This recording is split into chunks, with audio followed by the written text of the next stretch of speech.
once, as the winter turned, the deep snow fell, a hunter, he went out with his dogs and his fellow hunters. Now they were meaning to catch boar, or the wild deer. But the paths were long and hard, for the winter was so deep that all their prey had fled deep into the wood. And the hunter wanted to get home. He wanted to get home to his fire and his wife. He wanted to get home to his hearth and his pot. And so it was. He came upon a track, and his dogs barked their fury, and he asked the fellow hunters, what was it? And they said, that be a bear. And you do not hunt the bear as it sleeps. But the hunter thought, in the end, a bear is made of meat, whatever the laws might say. And so, as no hunter seemed to have any luck that day, they broke into small groups, and he, remembering where that track was, went back, doubling back, and under a deep root he saw a sleeping brown bear. And he went up to it, and he stuck a knife into its throat. And the bear bled out its fierce heart, there in the white snow. And the hounds refused to drink the blood. And the hunter just thought, well, all the more for me. And he collected it, thinking to make it into a kind of a meat cheese that he and his people ate at those days. And then he took his barking hounds back to his wife.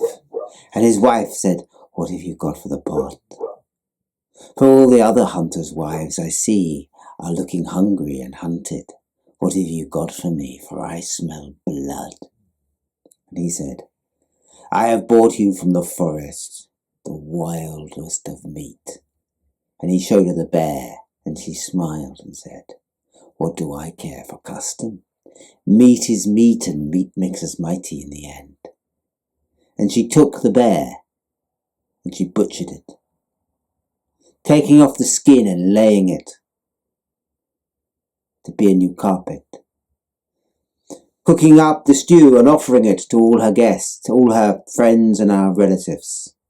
And yet, much to her surprise, when they smelt the meat and tasted the gravy, they said, no, we do not know what this is. We do not trust you. For you think of your power and your status more than you think of the customs of this world. We will not eat your meat. And the woman smiled and said, well, all the more for me. The winter was long and hard. The hunters scattered, each after their own food. But in the larder of the hunter and his wife, their salt bear kept them through the hard times, meant they could wait out the winter for the good. Now, it was that time the year turned again, back towards spring, when the hunter and his wife found himself alone in a dark vale of the mountain. And although it was now April, he looked out, and it seemed it could still be January to him, for there was a grey snow lying on the hills. And as he came back after a poor hunt, where he had found very little, the snow started to fall, just at the time the bears should have been waking. And as it came down, the wind got up, and he heard some sound like a snuffle and a yawn there in the wind. And he got back into his tent and asked his wife what she thought. And she said, I hear nothing.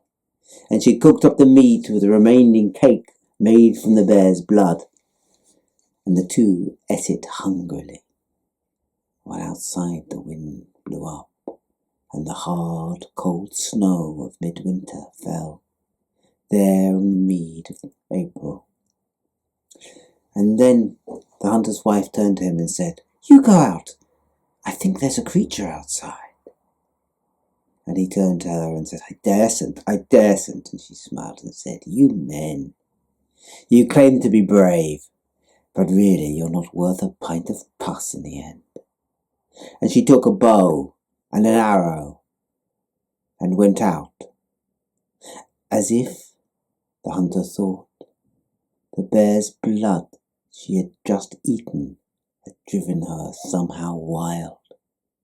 And there was a sound, sudden in the night, of a great pair of jaws moving.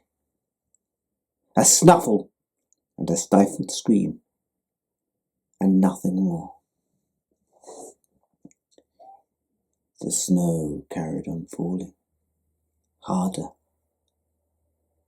The hunter sat by his fire, and yet his fire went out before the night was done.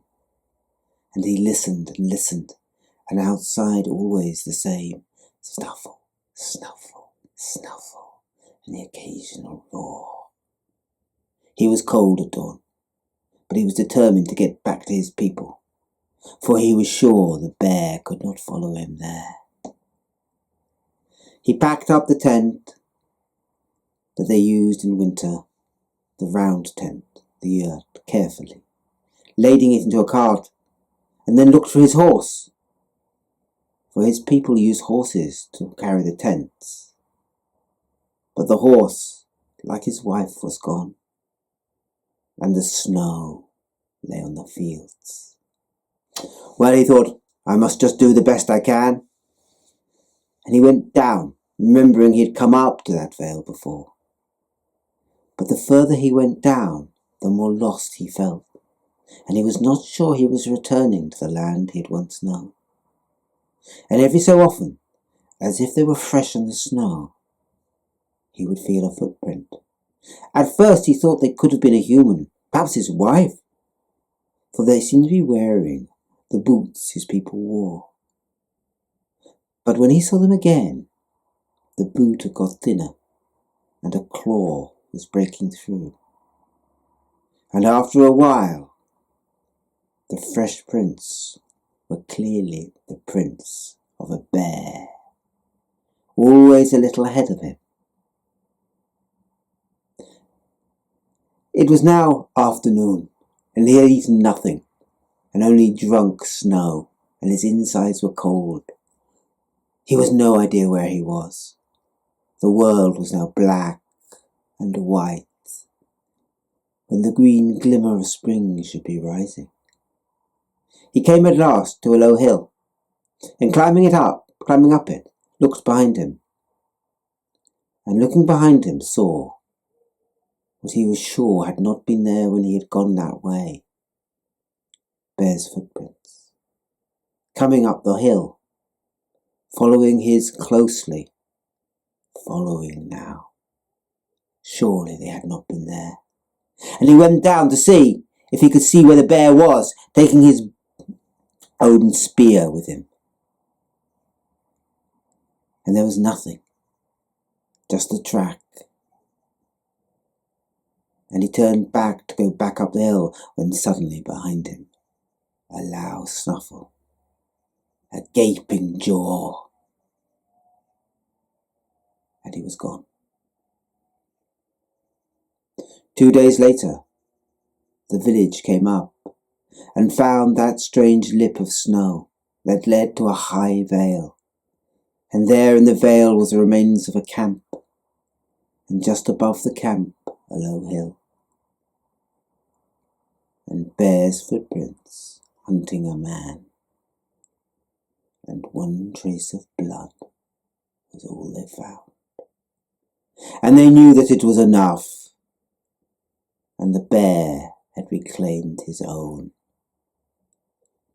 for the skin of the man had become the skin